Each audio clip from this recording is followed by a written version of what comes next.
Hey guys, Wolvie here with a special presentation for Dissidia Final Fantasy Opera Omnia. This is going to be the 30th of June 2020, and for this particular video will be yet another update to the potential future of Dissidia Final Fantasy Opera Omnia, both global and JP, and yet another update from the United Kingdom, but there is a twist, and the twist will involve something on the Android side of things. Now, with this particular presentation, I'm going to have just two links in the description below. One of them is going to be the link from a Yongyea video. It's most recent on the topic, because I want to keep things, on course of that sort of nature. Now, with the Android operating server stuff, there's going to be a link to an article I noticed on the matter as well in the description. So, with that bit out of the way, this is going to be my opinion only, so that's that on that. So with that, I'll meet you guys at the home screen where I will be providing the meat of the video, so I'll be back.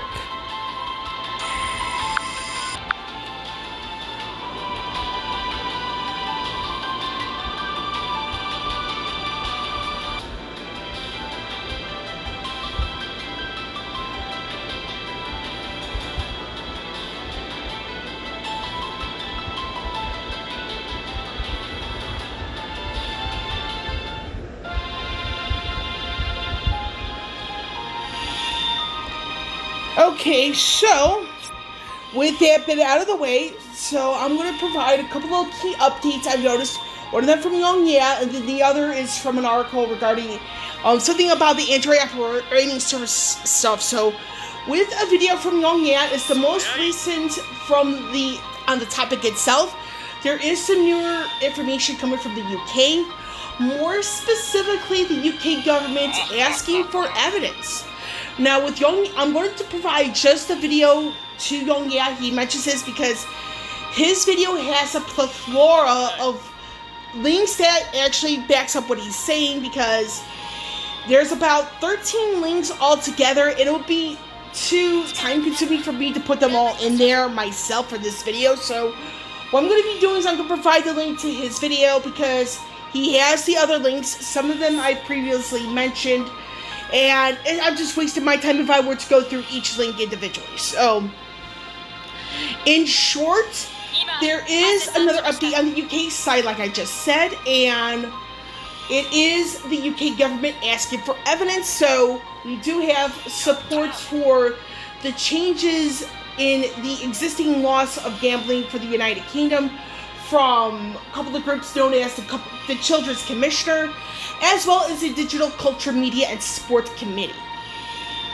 Now, you have those two groups, and then you have the NHS, which is the third group. They're all advocating for changes to be made in the UK's existing gambling laws to include loot boxes and microtransactions as part of gambling. If you have those three groups, and now you have the UK government asking for evidence, there is a possibility that, in my opinion, that we could be seeing a change in the existing laws for gambling in the United Kingdom in the future, which could spell trouble for DFFOO. Now, the reason why it could spell trouble for DFFOO is because you have to think of the United Kingdom as a country of influence. Now, when you get to something like that, being a country of influence, this could influence other countries to pass either similar laws, pass the same law, pass stricter laws, or change their existing gambling laws to include loot boxes and microtransactions to be considered part of gambling, or a form of gambling.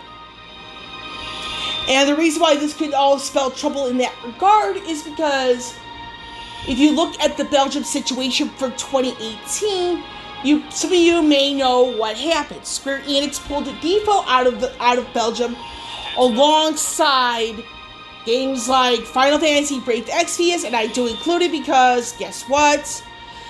FFBE is a GUMI Square Enix collaboration. And two other games that were pulled out of Belgium in 2018 as results One of the other two being Mobius Final Fantasy. Now with Mobius Final Fantasy, this is no longer available on JP, and I believe they just said their farewell on a global earlier this month. So with that aspect, to put into consideration, if more countries follow the United Kingdom's footsteps, this could spell trouble for DFFOO. Because of that whole thing, because no one's talking about it. No one's going to their lawmakers saying, please do not change this, please keep things as the way they are, or please do not pass this law. If we're not asking our lawmakers those questions, we're going to be seeing another Belgium in more countries.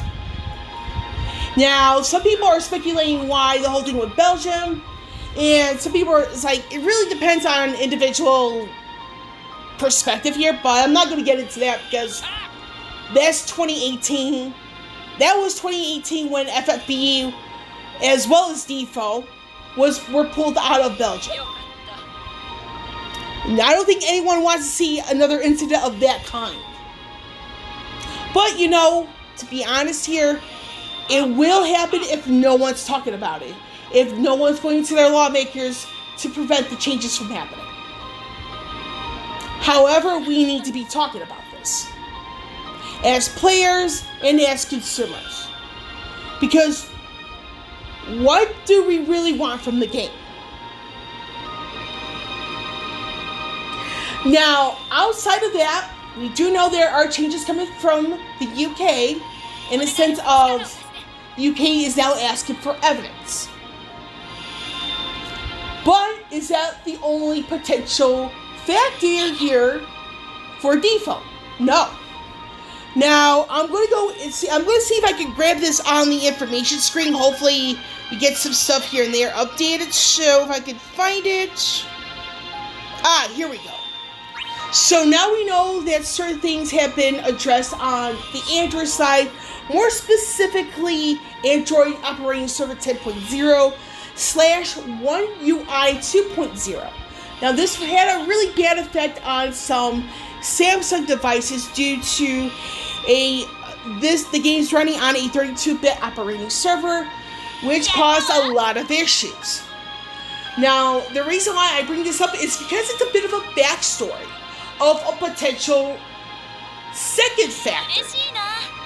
Now, the article I will have in the description below is what some could perceive as the first talks of Android Operating Server 11.0, which should be coming with the One UI 3.0.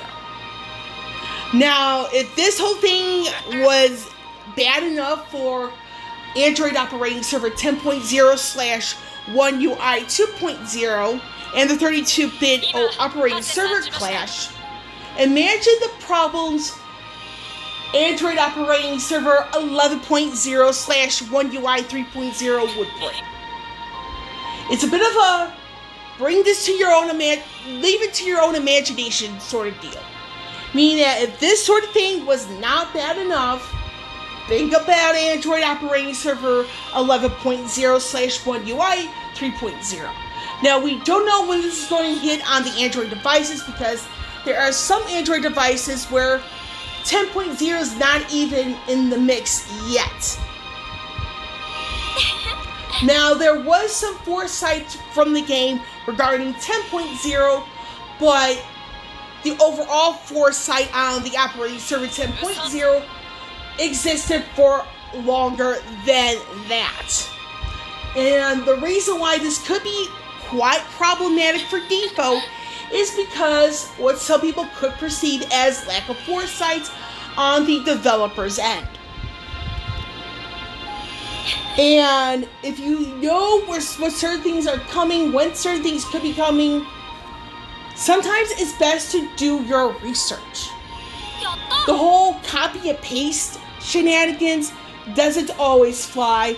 And when this happened, the operating server 10.0/One UI 2.0 for some of the Samsung devices, this could be extremely problematic when you have some of the foresight but make the choice to ignore it. and having foresight, trying to avoid the whole copy-paste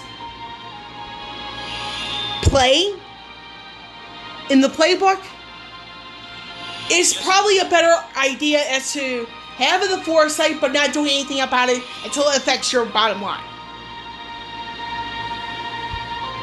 So, to do a very quick recap of everything here, I'm just going to say this. When there are two factors that could spell trouble if it's not being looked into carefully enough. So one aspect is the United Kingdom. They're asking, the UK government is in fact asking for evidence regarding the loot boxes microtransactions. You have a few groups out there, the NHS, which is the medical side of things. You have the Digital Media, Culture and Sport Committee. And you also have the Children's Commissioner, all asking for changes to be made in the UK's existing laws on gambling to include loot boxes and microtransactions as forms of gambling. The other side of things is the technological aspect, and more specifically, Android operating server 11.0, which could very well bring in One UI 3.0. Before I go on any further, I do have a fan going on in the background, so please do forgive me if you hear it and it's annoying you. But either way, the whole thing with that is that, as I brought up in the under the icon, is that when you look at what happened with Android operating server 10.0 / One UI 2.0 with some of the Android devices, more specifically some of these Samsung devices, if that was not trouble enough, imagine 11.0 / One UI 3.0. The whole operating server 11.0, One UI 3.0, that could very well bring additional problems to the table. And this is considering the 32-bit operating server fiasco and the 64-bit compliance, which should have the changes go into effect sometime next year. Now, the only way that DFFOO could be really saved on the technological side of things is for the developers to get something going by being compatible with Android devices. For DFFOO to be compatible with Amazon devices. Amazon is known all over the world. Amazon is an alternative to Android and iOS. If Final Fantasy Brave Exvius and Final Fantasy Brave Exvius War of Visions are able to be compatible with Amazon devices, why can't DFFOO? Why can't DFFOO have the same treatment? This is easy revenue that DFFOO is missing out on.